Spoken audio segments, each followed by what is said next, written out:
ಈಗ ಈ ಪ್ರಜಾಕೀಯ ಪಾರ್ಟಿ ಇದರಲ್ಲಿ ಈ ಸಿಸ್ಟಮಲ್ಲಿ ಯಾವ ಥರ ನೈಸ್ ರೋಡ್ನ ಅವ್ನು ಗೆಣಿಗೆ ಕೊಡೋದ್ರ ಬದಲು ಅವರೇ ಮಾಡ್ಕೊಂಡಿದ್ರೆ ಯಾವ ಥರ ದುಡ್ಡು ಮಾಡ್ಬೋದಿತ್ತು ಅಂದರೆ, ಅಷ್ಟು ಜನನು ಒಟ್ಟಿಗೆ ಸೇರಿ ಆ ನೈಸ್ ರೋಡ್ಗೆ ಅವರೇ ಜಾಗ ಬಿಟ್ಬಿಟ್ಟು ಆ ಇನ್ವೆಸ್ಟ್ಮೆಂಟ್ನ ಯಾರ ಹತ್ರನಾದರೂ ಹಾಕ್ಸಿ ಅದನ್ನು ಶೇರ್ ಥರ ಮಾಡ್ಕೋಬೋದಿತ್ತು.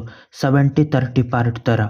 ಯಾರ್ಯಾರು ಎಷ್ಟೆಷ್ಟು ಕೊಟ್ಟಿರ್ತಾರೋ ಒಬ್ಬ ಒಂದು 5 ಕುಂಟೆ ಹೋಗಿರ್ತದೆ, ಇನ್ನೊಬ್ಬಂಗೆ 2 ಕುಂಟೆ ಹೋಗಿರ್ತದೆ, 10 ಕುಂಟೆ ಇಲ್ಲ ಇನ್ನೊಬ್ಬಂಗೆ ಇಷ್ಟು ಉದ್ದ ಇರೋನ್ಗೆ 1 ಎಕರೆ ಹೋಗಿರ್ತದೆ. ಅಷ್ಟು ಜನದ್ದು ಒಟ್ಟಿಗೆ ಸೇರಿಸಿ ಆ 70 ಪಾರ್ಟ್ ಅವ್ರು ಏನೇನು ಟೋಲ್ ಥರ ಕೊಟ್ಟಿರ್ತಾನೋ ಅದು ಅವ್ರಿಗೆ ಡೈರೆಕ್ಟಾಗಿ ರೆಂಟ್ ಥರ ಹೋಯ್ತಾ ಇರ್ತದೆ. ಇನ್ನು 30 ಪಾರ್ಟು ಕಟ್ಟಿರೋರ್ಗೆ ರೆಂಟ್ ಥರ ಹೋಯ್ತಾ ಇರ್ತದೆ. ಆ ಜಾಗ ಯಾರದು? ಜಾಗ ಜಮೀನವ್ರಿಗೆ ಉಳಿದಿರ್ತದೆ. ಜಾಗ ಯಾರಿಗೂ ಹೋಗಿರೋದಿಲ್ಲ, ಜಾಗ ಅವ್ರ ಹೆಸ್ರಲ್ಲೇ ಇರ್ತದೆ. ಆದರೆ ಅವ್ರು ಕಂಟಿನ್ಯೂಸ್ ಆಗಿ ರೆಂಟ್ ಬರೋದಾಯ್ತಾ ಇರ್ತದೆ. ಇವನಿಗೆ ಸ್ಟಾರ್ಟಿಂಗು ಇನ್ವೆಸ್ಟ್ ಮಾಡಿರ್ತಾನಲ್ಲ ಅವನಿಗೆ 30% ಥರ ಒಂದಷ್ಟು ವರ್ಷ ಅದು ರಿಕವರ್ ಆಗೋ ತನಕ ಕೊಡೋದಾಗಿರ್ತದೆ. ಈ ಥರ ಮಾಡಿದ್ರೆ ಬೇರೆ ಯಾವ